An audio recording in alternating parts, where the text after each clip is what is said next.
So the New York Times came out with an article called "The United States of Paranoia," where they proceeded to question my honor, my integrity, my fidelity, my judgment, and my sanity.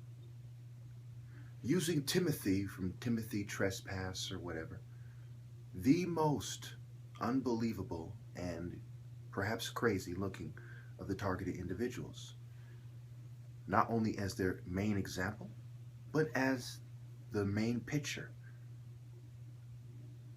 This is an outrage. Why don't you have me on one of your TV shows explaining? Even Fox News used somebody who is more sketchy than myself. Have a good-looking, coherent, concise, targeted individual come on the news with a suit on and give us a fair shake. There are many of us that fit the description. Janine, myself, just to name a few, as well as Nick. But yet, you chose to have someone who is extremely hard to believe as your example. Now, I expect nothing less from an establishment propaganda center, a news company, from mainstream media. But you crossed the line with the title, "The United States of Paranoia." You made it clear that you were presenting a very one-sided report, insulting thousands of people who are victims, when you acknowledge in that same argument that MKUltra also took place, except for you cut it off at the 60s when it continued in the early 70s, and Victor Marchetti, an intelligence operative whistleblower, said it never stopped. You people are dead wrong.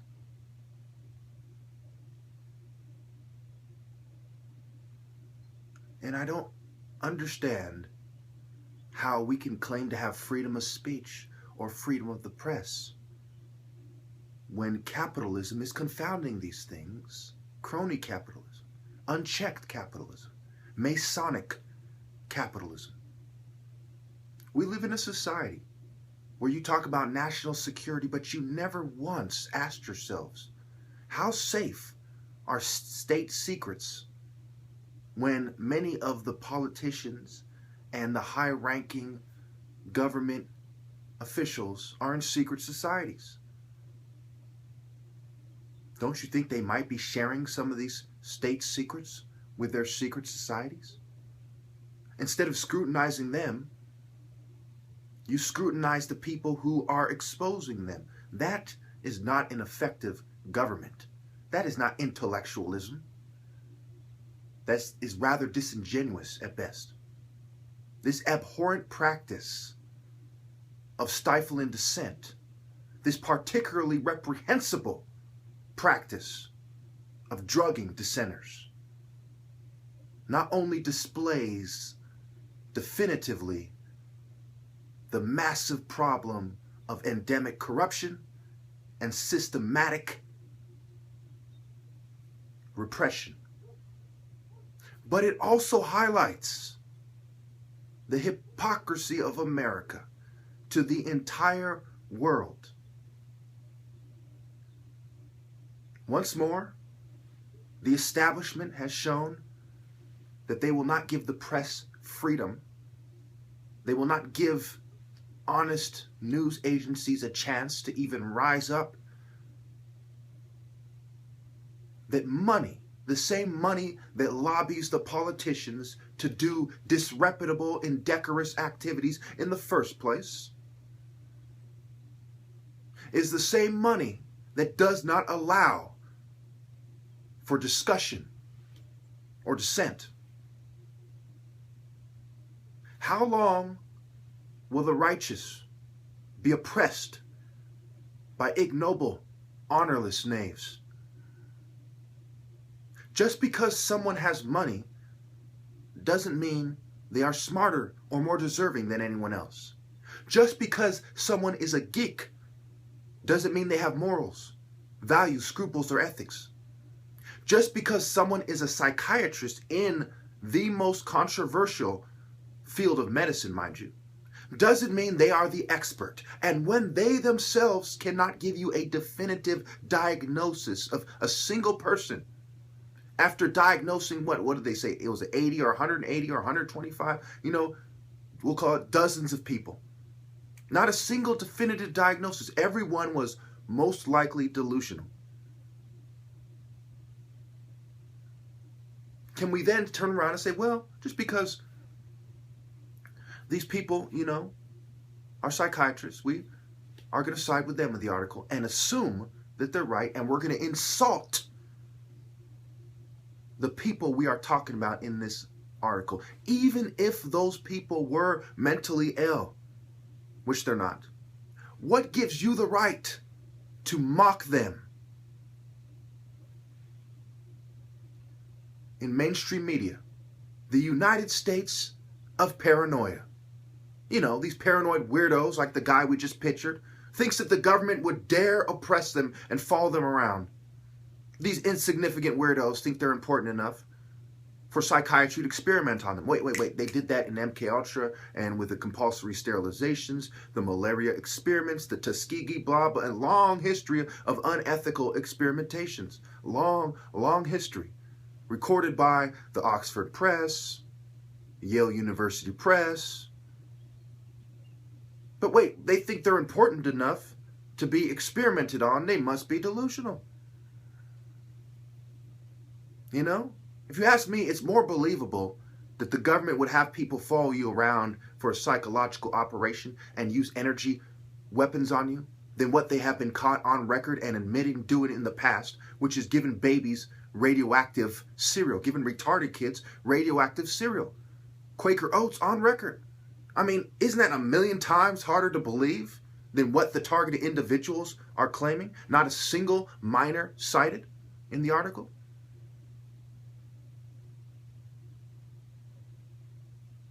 These people did radiation experiments on children time and time again, and we're not talking 100 years ago.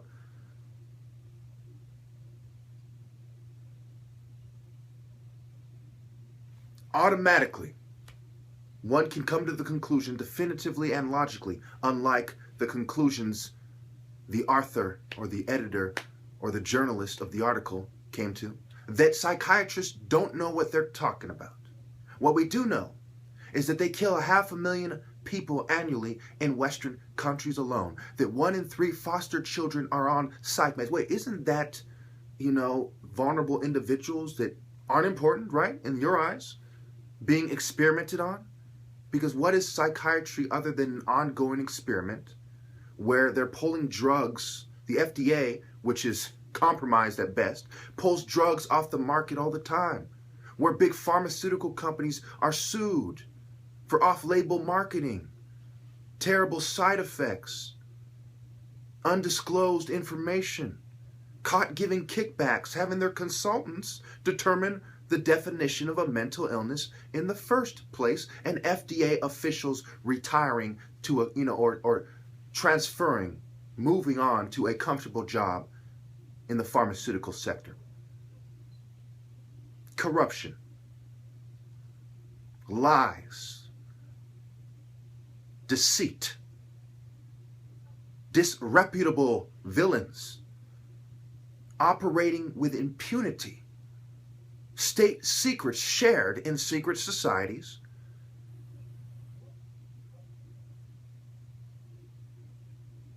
pseudoscientific nonsense, illusions, smoking mirrors.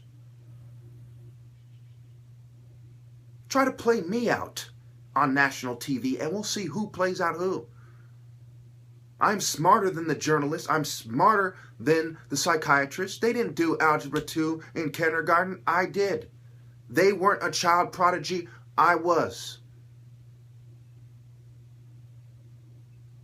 But yet you're going to say, I'm paranoid because I know more about this country's history, especially unethical experimentations compulsory sterilizations, eugenics, social biology, social Darwinism, scientific racism. Francis Galton, a Freemason who, according to Pike's moral and dogma, should be subjugating and subordinating other Freemasons because he's counted among the wisest and the best because of all the merits he has, all the awards he was given. So even in death, he is still counted amongst the wisest and the best. Masons never expelled him. They never disowned him. Nathan Bedford Forrest, the guy who's given credit for starting the Ku Klux Klan, a Freemason. Confederate General Albert Pike, one of the most celebrated Freemasons, with a statue in Washington, D.C. But all this is a coincidence, right? And the fact that Masonry on record deals in science and philosophy the most has nothing to do with the philosophies of eugenics or the Ku Klux Klan. Right? Look at you now, New York Times. You thought you were so smart, siding with the Zionist Masonic agenda. Look at you now. How smart do you feel now? How much of a service are you providing for the people now? You have done a grave injustice to journalists everywhere and the American people. You have done an abominable disservice to every accurate and honest scholar in America. And you have disgraced this country by helping them with their deadly lies, propaganda, and unconventional warfare. Shame on you, and I am so proud that I am not a knave like you cowards behind this. That I am a man of honor and a man of God, and I will not be insulted by the likes of you. So Trick Willie, the mayor of San Francisco, I saw him on the news, and he's a house one. He's basically saying the 5150 laws are not enough. I believe he brought up the Laura law. I believe she was killed by someone with a mental illness. And politicians love using these people who get killed, to gain more votes and political fame and to pass the New World Order's agenda and gain more respect and with the big business and big pharma and so on and so forth. I'm completely disgusted. Psychiatry is not a valid science in the first place. They're trying to take our guns, and they are trying to, it is an all-out push, a totalitarian, autocratic push to completely destroy dissent. Stifle is putting it lightly. I mean, just crush dissent. There goes your guns. Now, if they even think you might be mentally ill, you'll be taken to a shrink who doesn't know what they're talking about, but are given protocols straight from the government and big pharma and the hospital, all concerned with their ulterior motives, profit, and what have you, and control, to basically put you in a program. I mean, already as it is, psychiatry is notorious for psychiatric abuse, the political abuse of psychiatry, and so on and so forth. But now they want even more power, even more money, and even more collaboration from the community. I mean, there's no words for this one. There's no words. Now, at the first sign of you being a dissenter or too much of a Christian, remember, neuroscientist Kathleen Taylor said flat out that they intend to drug Christian fundamentalists in the future. They say, hey, you seem too Christian. This is not, this is what they said. This is what Oxford University, this is what the quote-unquote experts at the quote-unquote prestigious colleges have said. Where the people who achieve well, who attain a certain level of academic excellence, who are book smart, meet with the rich, privileged classes who will inherit the big companies and the old money and so on. It's where they meet, at these colleges. These are the people who we all know determine legislation and the future and the course and the direction of this nation. They are saying flat out that we intend, the mayors, their think tanks, we intend to identify Christian fundamentalists, and even if they don't pose a threat to themselves or to others, we intend to force them to go to court. Remember, psychiatry has a long history of always winning in their kangaroo courts, in their, in the psychiatric institutions, and in the court system in America. A long history of winning. Okay? We intend to send you to court. And then the court will send you to get a mandatory evaluation. And if the psychiatrist finds that you are mentally ill, which they will, you will have a mandatory treatment program. Gun rights taken to keep everyone safe. Absolute tyranny. Never have I, in all my reading and all my research into history, never have I heard or even came across such an oppressive system with so many different forms of control at their disposal, with such a powerful propaganda and mind control network and machine as the United States of America. I mean, it is insane. Insane. The nuts in secret societies who do unspeakable rituals with goats and children, who do mock sacrifices on record at the Bohemian Grove, on record, the nuts are determining who needs to be drugged with eugenic pills that kill 500,000 people every year, discredited and disarmed. And that's just the tip of the iceberg of how psychiatry crushes your life, your relationship, your social status, your potential to win people over to your point of view.